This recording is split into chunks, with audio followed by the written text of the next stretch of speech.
Allah Subhanahu wa taala berfirman yang artinya kaum laki-lakinya adalah pimpinan bagi kaum wanita.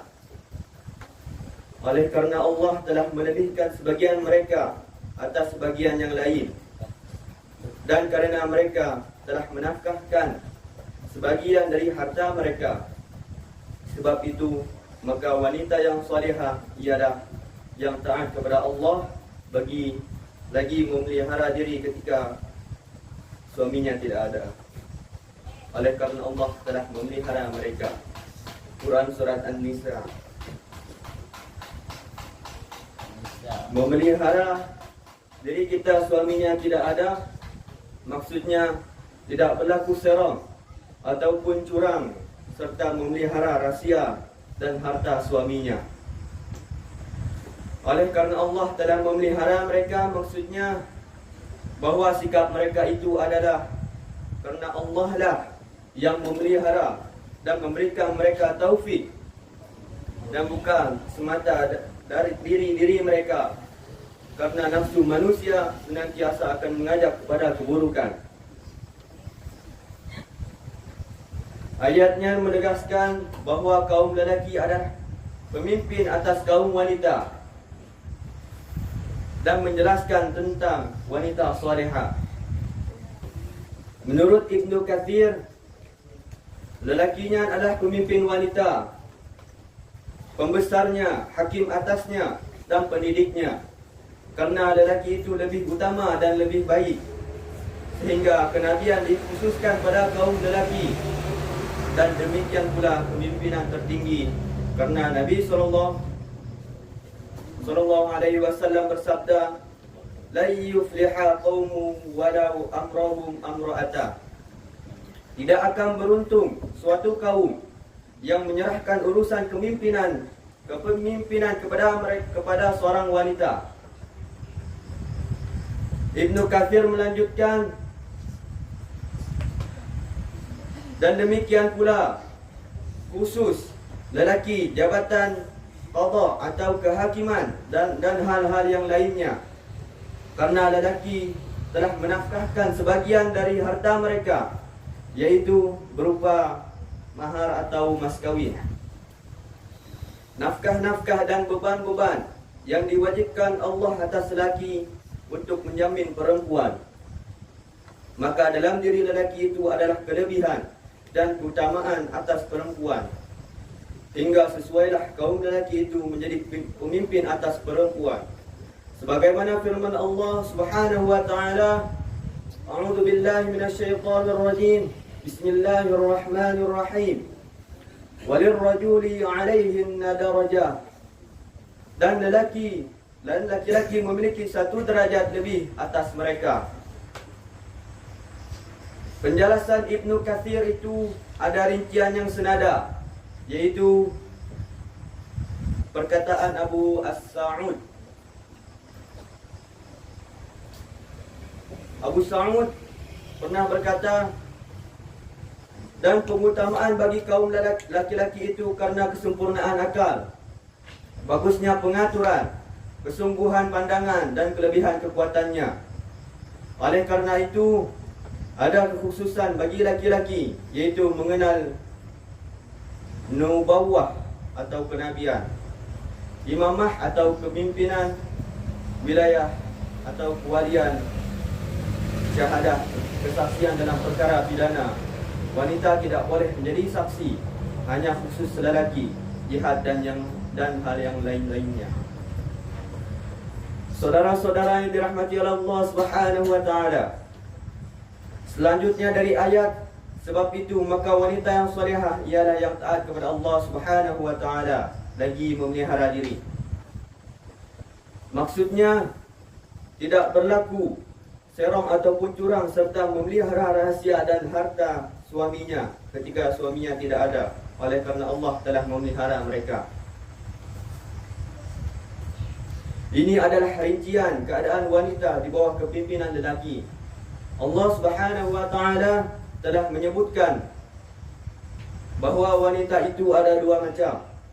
Yang satu adalah wanita-wanita salihah muti'ah, dan yang lain adalah asiyah mutamarridah, yaitu bermaksiat lagi menentang.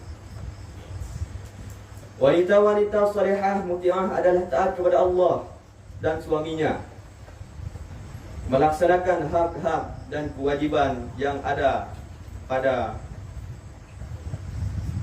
diri mereka. Aturan dalam Al-Quran telah tegas dan jelas. Lelaki itu pemimpin atas wanita, sedang wanita yang itu tugas utamanya adalah taat kepada Allah, Rasulnya dan suaminya. Namun kepimpinan lelaki ataupun ketaatan wanita seakan tidak dianggap penting dalam dunia jahil,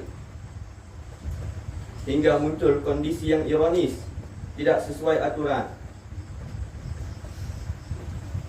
Dan bahkan ada orang tua atau suami yang merelakan wanitanya dijadikan mainan oleh orang lain.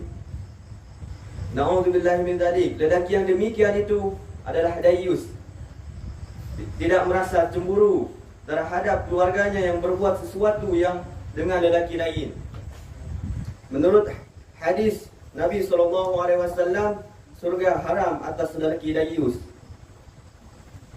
Thalathatun la yadkhulul jannah. 3 orang yang tidak akan masuk surga, yaitu al-aqu liwalidayhi, yaitu orang yang durhaka kepada orang tuanya. Wa dayus, laki-laki yang membiarkan kemaksiatan kepada keluarganya. Dan warujulatun nisa, dan perempuan yang menyerupakan dirinya dengan laki-laki. Jadi lelaki yang merelakan istrinya ataupun anak-anaknya dijadikan pajangan, padahal seharusnya lelaki itu punya rasa cemburu dan menjaganya, namun justru merelakannya, maka bisa dimasukkan dalam lingkungan yang mengarah pada dayus. Betapa meruginya ia akibat merelakan keluarganya dijadikan pajangan, kemudian menjadikan surga haram baginya. Ia tidak akan masuk surga, sehingga hanya kerugianlah yang didapat. Kesenangan di dunia tidak seberapa, namun haramnya maksud surga telah mengancamnya. Inilah yang mesti kita berhati-hati benar dalam hal menjaga diri dan keluarga kita. Saudara-saudara yang dirahmati oleh Allah Subhanahu wa taala, sangat disayangkan sekali dunia jahil telah memupuk aneka macam pelanggaran seperti tersebut di atas menjadi pemandangan yang biasa, dianggapnya tidak ada masalah. Padahal semua tontonan dan pekerjaan yang menarik konsumen dengan cara memajang wanita itu sudah mengikuti bujukan setan, sekaligus melanggar aturan Allah. Allah memerintahkan agar kita menahan pandangan keterlaluan. Islam memberikan imbalan pahala sesuai dengan kadar kepayahan atau usaha manusia. Wanita dari zaman ke zaman oleh orang-orang jahil merupakan sasaran yang paling utama untuk dijadikan daya pikat. Memerankan wanita sebagai daya pikat itu sendiri sudah merupakan pelanggaran, sebagaimana diuraikan di atas bunuh. Maka Islam memberikan antisipasinya atau pencegahannya, yaitu pertama dengan melarang manusia mendekati zina, dan kedua memberikan tempat yang terpuji bagi wanita yang salihah. Islam menempatkan wanita salihah dalam kedudukan yang terpuji itu bisa dipahami pula bahawa untuk membina wanita agar jadi salihah,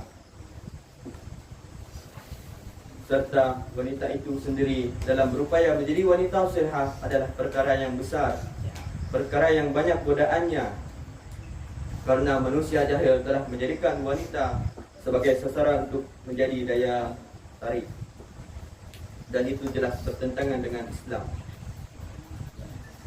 Sedangkan wanita sendiri itu didudukkan oleh manusia jahil pada posisi yang enak, dan sini bisa dipahami betapa meruginya wanita tersebut.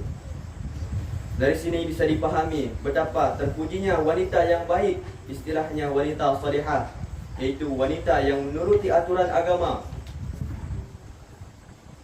agama suci, yang dengan patuh, yang otomatis mampu menjalani sikap dan perilaku tanpa melanggar ajaran ilahi, yang mencakup segi kehidupan demi kebahagiaan dunia dan akhirat. Terhadap wanita salihahnya ada pula pujian simpati dari Rasulullah SAW. Ad-dunya mata'un wa khairu mata'ihal mar'atu salihah. Dunia ini adalah perhiasan yang menyenangkan hati, dan sebaik-baik perhiasan yang menyenangkan itu adalah wanita salihah atau wanita yang baik-baik. Dari sini jelas betapa tingginya wanita salihah itu. Dia yang paling baik di antara hal yang mesti disenangi manusia, berarti sudah merupakan puncak yang tiada saingannya lagi. Bila kita perbandingkan, kejadian manusia itu sendiri adalah bentuk yang paling baik, seperti firman Allah Subhanahu wa taala yang artinya, sungguh kami telah menjadikan manusia dalam sebaik-baik bentuk, kemudian kami kembalikan dia ke tempat yang serendah-rendahnya, kecuali orang-orang yang beriman dan mengerjakan amal-amal salih, maka mereka akan memperoleh pahala yang tak putus-putusnya. Di dalam ayatnya dinyatakan manusia diciptakan dalam bentuk yang paling good. Di balik bentuknya yang paling good, ternyata disebutkan akan dikembalikan menjadi sesuatu yang paling rendah di antara yang rendah, kecuali yang beriman dan berbuat baik. Kalau diperbandingkan, wanita disebut hiasan yang paling menyenangkan, berarti di balik itu ada yang bahkan paling tidak menyenangkan. Hadis Nabi SAW yang artinya, di antara unsur kebahagiaan anak cucu Adam adalah 3 hal. Dan di antara unsur sengsaranya anak cucu ada 3 hal. Di antara unsur kebahagiaan anak cucu yaitu wanita yang salihah, tempat tinggal yang baik, dan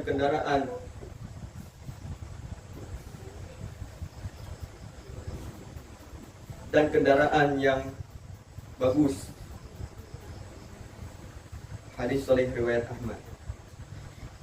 Dalam hadisnya dijelaskan, wanita yang salihah adalah unsur kebahagiaan, tapi sebaliknya, wanita yang jahat adalah unsur penderitaan. Dalam hadisnya ternyata wanita atau istri disebut sebagai unsur pertama dalam hal kebahagiaan maupun kesengsaraan.